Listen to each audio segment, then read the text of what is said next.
Hello pandas of the internet, my name is Panda-chan. I'm a full-time artist-ish, a part-time cosplayer, and last week our neighbors started renovating, so it was super difficult to get any recording done because of the constant noise. So this week I'm doing a long story, and it's a classic with an edgelord and the shenanigans that come with it. So if you're ready, sit back, relax, and let's get into it. This RPG horror story was posted by ScaredRip9844. Edgelord player constantly goes against what the party wants. This story comes from a campaign I'm actually still a part of, and the problem player has since been removed by a new player. The players in the campaign are me, Artificer, Fighter, Warlock, Cleric, and the problem player, Bloodhunter. At the start of the campaign, nothing was really off about the problem player. He did edgy things now and then, but that's fine, because he is allowed to play as he wants.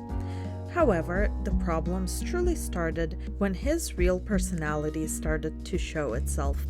Whenever he wanted to talk to an NPC, he would always demand information from them, and if he didn't get it immediately, he would threaten them with violence or just straight up use torture to get what he wanted.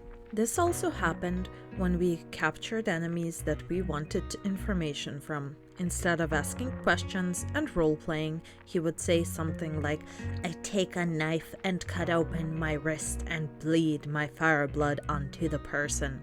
Again, it's fine if someone plays a character like this, the kind of person who uses force to get what they want, but that happened all the time. Every time we needed to interrogate or question someone, he would immediately escalate the situation by using violence or threatening the NPCs. Yeah, like you can't just escalate from 0 to 10. That's kind of not fun, I think. One thing that I had particular issue with was whenever we interacted with someone who was not a human or human-looking species in-game. He would constantly make weird comments about them, like having a constant hatred of dwarves to the point where it stopped feeling like a joke, because every time we interacted with a dwarf, he would say something to the degree of, "We should genocide all dwarves because they suck." Okay, again, that is not the funnest. The moment where I genuinely got upset with him was on a mission we were given by a mysterious organization that we wanted to join. The goal was to destroy a temple with a magic ice bomb. The reason why is because the gods that were being worshipped there were actually being puppeted by the god of undeath, thus giving him more worshippers and more power over the world. Okay, that is genuinely a cool concept. I love it so much, I might steal it a little bit. Me, Warlock, Cleric, and Fighter came up with the idea that we should go in at night to have as little casualties as possible. Bloodhunter then gets up, takes the ice bomb, and starts walking into the temple in broad daylight. I stop him and say, Wait, what are you doing? We agreed to go in at night, remember?" Bloodhunter: "Oh, yeah, I'm just going in to ask some questions about my past." Me: Okay, I guess." Bloodhunter then goes in and detonates the bomb, killing hundreds of people who were in the temple complex. His excuse for doing this was that he was just saving time.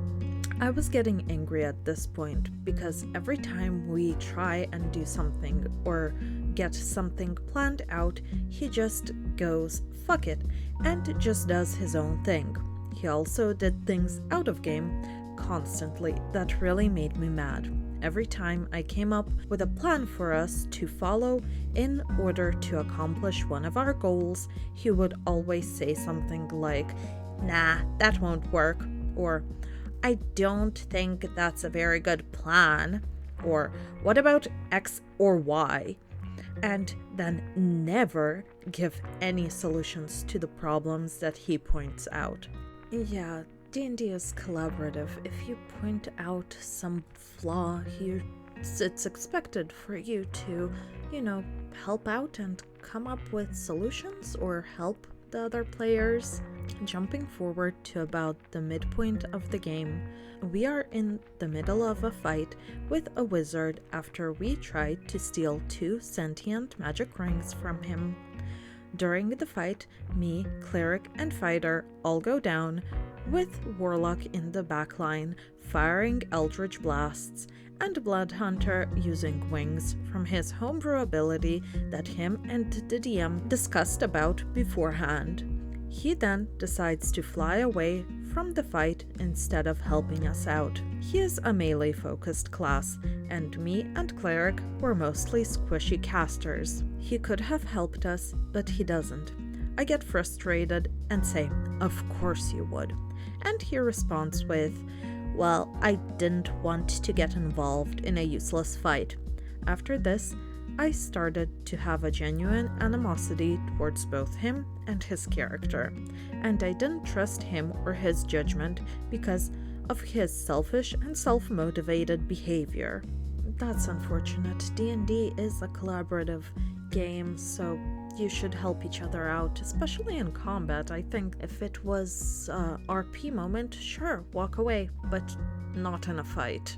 My intuition was correct, however, because when we were in the flooded section of the Underdark to try and cure one of our party members of a disease that accelerates when magic is used, Bloodhunter decided to betray the party while we were in the middle of a conversation with a group of Triton elders who were related to Cleric's backstory. While we were talking, Bloodhunter takes out his greatsword and swings for Fighter's head. At this point, my Artificer character had died, and I was now playing a Dragonborn Path of the Beast Barbarian. I asked the DM if I could use my tail reaction on someone else to give them an AC bonus. The DM says yes, so I swing my tail out and protect Fighter from the worst of the attack.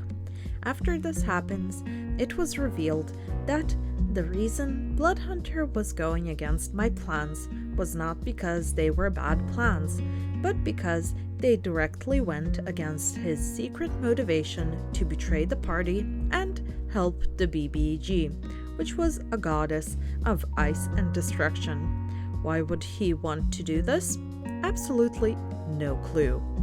After this happened, and Bloodhunter made a new character. It's just the same character again, but with different hair color and class. The DM had a convo with Bloodhunter saying that if he went against what the party wanted again, he would be removed from the game, and Bloodhunter agreed. The final nail in the coffin happened fairly recently. As the party was traveling, we got word that the goddess of ice and destruction was going to attempt to fire a massive magic beam at the location of a very important NPC we needed. So we did everything we could to deflect the magic blast and succeeded. And the DM gave Bloodhunter the ability to choose where it goes. Bloodhunter then chose for it to hit where the important NPC is. The DM starts to describe what happened, and I speak up. Me. Wait, what? We went through all that trouble and you're just going to blow him up anyways? That's bullshit. Bloodhunter. Well, I rolled a D2 and this is what it landed on. DM. No. Don't blame the dice. You made this decision. Either make a new one or I'm letting someone else decide where it goes. Bloodhunter. Okay, fine. Let someone else do it then. Me and Fighter decided to send the blast to a far-off corner of the map that we thought had no people in it. I did not roleplay my anger with the Bloodhunter because in character we would have no idea he attempted to do this. This was the last straw when it came to me, the DM, and the rest of the players.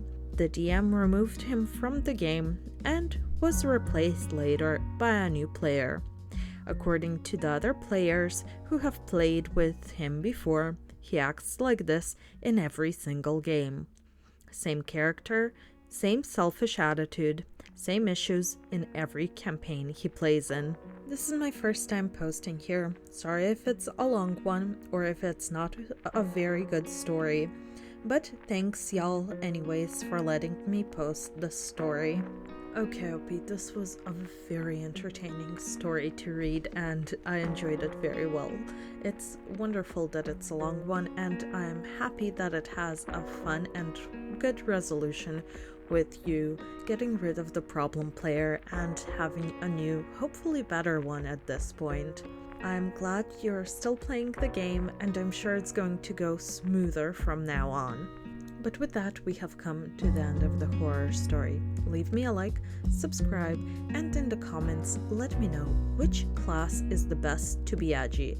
I know blood hunters and rogues are the stereotypically edgy ones, but I'm sure that a wizard can be edgy as well. What do you guys think? The link to the original story is in the description. You can find my social media links down there as well. And with all of that being said, I will see you in the next one.